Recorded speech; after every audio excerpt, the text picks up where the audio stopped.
News Only 24. News Only 24. দীর্ঘ প্রতীক্ষার অবসান ঘটিয়ে প্রায় 10 বছর পর মুক্তি পেতে চলেছে কৌশিক গঙ্গোপাধ্যায় পরিচালিত ছবি ধূমকেতু। সেই সঙ্গে ফের বড় পর্দায় ফিরছে দেব শুভশ্রী জুটির ম্যাজিক। ছবিতে দেব শুভশ্রী ছাড়া গুরুত্বপূর্ণ ভূমিকায় দেখা যাবে রুদ্রনীল ঘোষ, চিরঞ্জিত চক্রবর্তী এবং পরমব্রত চট্টোপাধ্যায়কে। সদ্যই মুক্তি পেয়েছে ধূমকেতুর ট্রেলার। এদিন নজরুল মঞ্চে অনুরাগীদের সাক্ষী রেখে 10 বছর পর মুখোমুখি হলেন দেব শুভশ্রী। এমন একটা অনুষ্ঠানের সাক্ষী থাকার জন্য এদিন অনুরাগীদের পাগলামো ছিল তুঙ্গে। এক সপ্তাহ আগে থেকে সমস্ত টিকিটই বিক্রি হয়ে গিয়েছে, তাই যারা টিকিট সংগ্রহ করতে পারেননি কেঁদে ভাসালেন।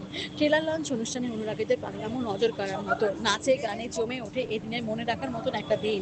গোটা নজরুল মঞ্চ ফেটে পড়ে চিৎকারে, শিরায় শিরায় রক্ত, সকলে দেব শুভশ্রীর ভক্ত। নিশ্চয়ই করতাম যদি সময় থাকতো জীবনে, কিন্তু সময় এতটাই ব্যস্ত হয়েছে জীবনে যে যদি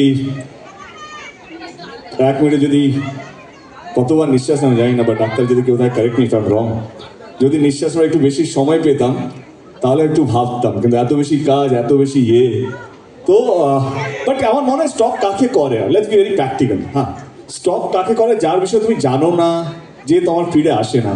ও এত বড় স্টার হয়ে গেছে, না চাইলেও আমার ফিডে থাকে। ও আমি না চাইলেও ওর একটা হোর্ডিং দেখতে পাই। তো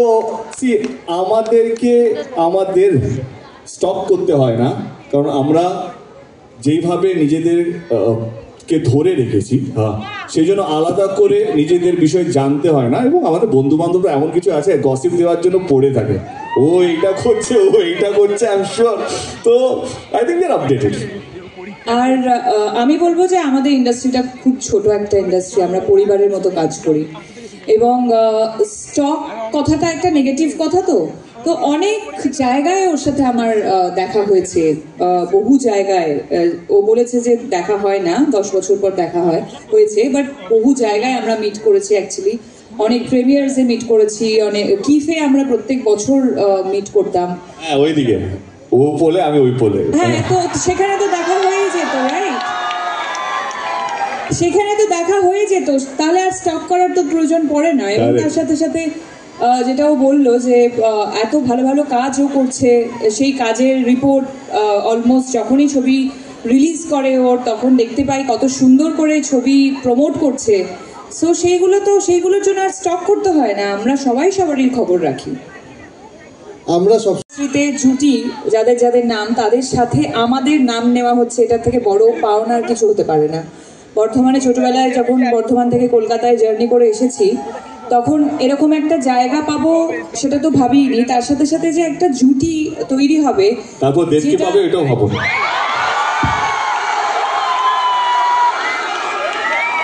আমারও এরকম ভাবে যাচ্ছিল আর কি, যেটা এতটা সেলিব্রেটেড জুটি, এবং এত বছর পর মানুষের এত উন্মাদনা এই জুটিটাকে নিয়ে, যেটা আমি বারবার বললাম যে আমরা দুজন এই এফার্টটা দিইনি নিজে এই জুটিটাকে বাঁচিয়ে রাখার জন্য। শুধু আমরা কেন, যে ডিরেক্টররা আমাদেরকে এস্টাবলিশ করেছিল তারাও ভাবেনি, প্রডিউসাররাও ভাবেনি, শুধু ভেবেছে তারা সামনে দাঁড়িয়ে আছে বা স্ক্রিনের পিছনে। আমরা কি বলবো, আর তারপর তো আর কেউ কিছু বলতেও পারবে না।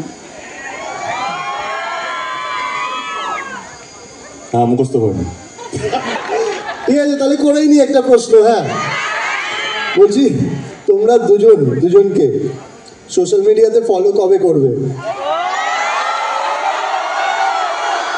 ইনস্টাগ্রাম বললাম ব্লগ ছিল, ব্লগ থেকে আনব্লক করেছে, এটা যথেষ্ট। ব্লগটা করলো কে? ব্লগ করলো কে? আমি ব্লগ করিনি। আচ্ছা, নিয়ে এসো রাজদীপ, ফোনটা নিয়ে এসো।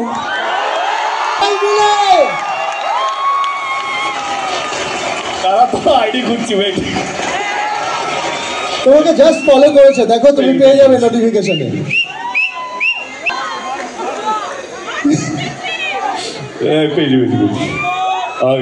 ইউনিভার্স একটু সময় নিচ্ছে,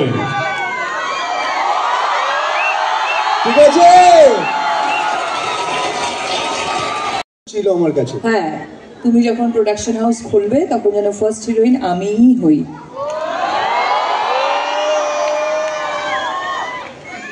কন্টেন্ট ফোর্স এখান থেকে বাট দ্যাটস ট্রু। কে একজন বললো দেবদা কথা রাখেনি, এটা সত্যি কে আমরা যখন আমরা প্রডিউসার পাই একটা সময়, আমরা এরকম সময় গেছে কে বড় বড় ডিরেক্টররা না বলে দিয়েছিল আমাদের সাথে ছবি করার জন্য প্রোডাকশন হাউস। তো আমি সাউথ থেকে ডিরেক্টর নিয়েছিলাম শঙ্করি আগে, তো তখন আমি বলেছিলাম একদিন আমি প্রডিউসার হব, মানে এই যে প্রডিউসারের পায়ে পড়ে ডিরেক্টরদেরকে কনভিন্স করানো, তখন ও বলছে একদিন তুমি হবে, যতটুকু আমার মনে আছে, আমি জানি না পুরোটা মনে নেই, কি যদি হয় বলো না। আরে ভয় পাচ্ছি না, মনে করার চেষ্টা করছি। তো আমার মনে আছে আমি বলেছিলাম কি একদিন আমি প্রডিউসার হব, যদি হয় আমাকে নিতে হবে। তো I think that's how it connected. 10 বছর পর দেব এন্টারটেনমেন্ট ভেঞ্চারকে এখন যে জায়গায় তুমি দেখছো, তোমার দেখে কি মনে হয়? Really proud of him, seriously. Because দেখো, দেখতে গেলে আমরা একসাথে আমাদের ক্যারিয়ারের জার্নি শুরু করেছি। সো সেই জায়গা থেকে কতটা হার্ড ওয়ার্কিং, কতটা ওয়ার্কাহলিক, কাজ নিয়ে কতটা ভাবতে পারে সেটা অবশ্যই আমি খুব কাছ থেকে একটা সময় দেখেছি। এবং তার সাথে সাথে এখন যখন দেখি যে যেভাবে ও নিজের কাজগুলোকে, স্পেশালি ওর অনেকগুলো ছবি দেখা আছে, যেমন টনিক দেখেছি, প্রজাপতি দেখেছি, রিসেন্টলি আমি খাদান নিয়েই বলতে চাই যে হি হ্যাজ বিন অলওয়েজ, মানে এটা কিন্তু এখন বলে নয়, হি হ্যাজ বিন অলওয়েজ সবসময় খুব ইনভলভড একজন আর্টিস্ট। এবং সেই জায়গা থেকে যখন নিজে প্রডিউসার